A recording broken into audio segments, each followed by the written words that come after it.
सभी साथियों को नमस्कार। जय भीम, जय भारत। तो साथियों, किसान जो है आज का तो बिल्कुल कगारी के पे है बर्बादी की। तो ये देखो, आप लोगों को एक चीज़ दिखाऊंगा मैं।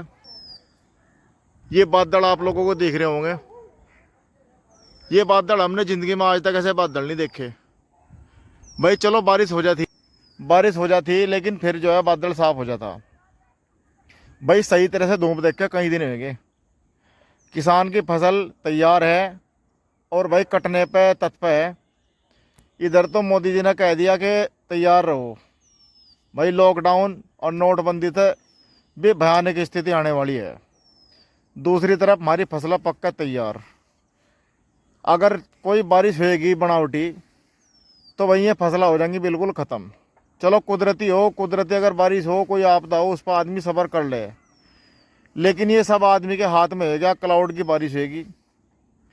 तो दोस्तों, आज स्थिति यह होगी कि किसान को समझना पड़ेगा, इस चीज़ को समझना पड़ेगा। और जितनी भी अपनी खरीफ की फसलें हैं, भाई मार्केट में बिल्कुल ना बेचो।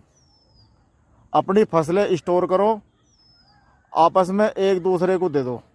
जैसा मजदूर हुआ, आपका छोटा किसान हुआ, उससे आदान प्रदान करो।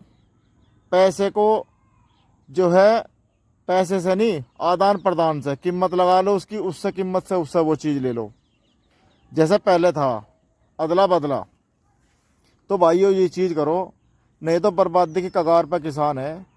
दूसरा, जो महंगे महंगे शौक़ है किसानों के, फ्रिज का, कूलर का, मोबाइल का, रेफ्रिजरेटर और घर में और सारी चीज़ें हैं, बस उनसा नाता तोड़ लो, अपने शौक़ मार लो। अगर न ज़मीनें बचानी है तो आज से 5 साल बाद में जिस पर 5 बीघे ज़मीन होगी वो राजा होगा अपने गांव का।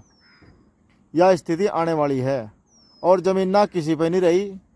ज़मीन ना या तो किसानों की केसीसी में मॉर्टगेज है, किसानों का कोई कर्जा माफ़ नहीं करा, बल्कि अरबपतियों के जितने भी बिजनेसमैन हैं सबके करोड़ों करोड़ों रुपए माफ़ हैं, अरबों।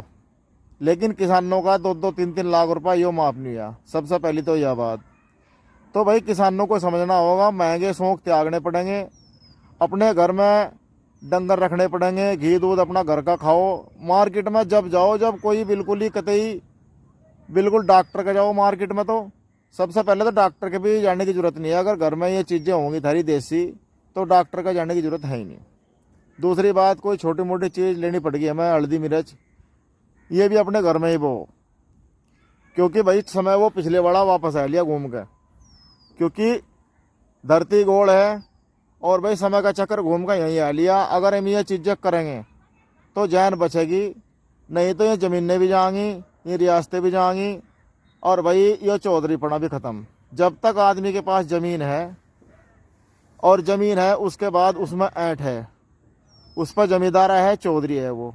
जब उसके पास ज़मीन ही नहीं रहेगी, ना तो वो चौधरी रहेगा, वो दिहाड़ी मजदूरी वाला भी नहीं रहेगा, वो मजदूरी भी नहीं कर सकता।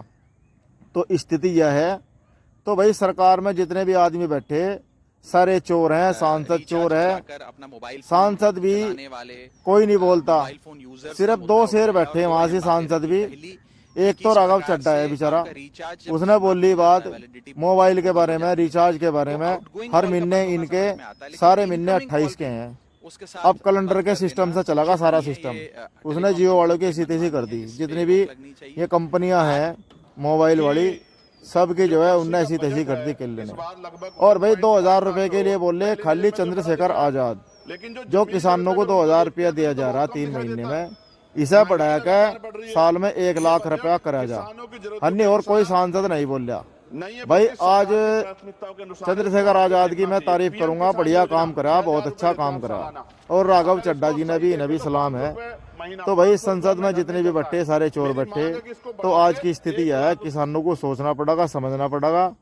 अगर किसान नहीं समझेगा तो ज़मीनें भी जाएंगी थारी, थारे हाल बुरे होंगे। अपने बच्चों को महंगे महंगे मोबाइल लेने बंद कर दो, और शौक़ कर दो आधे, और शौक़ ख़त्म कर दो, बिल्कुल शौक़ मार दो। जब शौक़ मार दोगे तमें किसी चीज़ की ज़रूरत नहीं पड़ेगी। तुम टीवी ना लो, मोबाइल ना लो, महंगी कोई चीज़ ना लो, गाड़ी ना लो, पुरानी गाड़ी लो। जब महंगे शौक़ नहीं करोगे तो ये कंपनियां सामान बनाएंगी, बेचेंगी किसे? किस्तों पे। मजदूर को तो बेचने तो रही, वो कहाँ पे ले लगा। तो बड़े बड़े लोग ही लेंगे, किसान लेंगे। तो किसानों को ये जो है लालच दें, अजी आप किस्तों पे ले लो, किस्तों पे कोई भी चीज़ ना लो।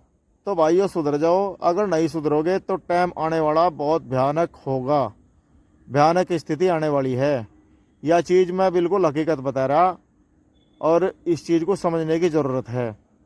तो भाइयों बहुत स्थिति खतरनाक चल रही है, न तो कोई अधिकारी सुनने वाला थारी, न कोई सांसद सुनने वाला, न कोई डीएम एसडीएम सुनने वाला, न पुलिस सुनने वाली। सब सिस्टम जो है सरकार के कहने से काम कर रहा। तो भाइयों जो मैंने बताना था बता लिया। तो भाइयों जय हिंद, जय भारत, जय संविधान।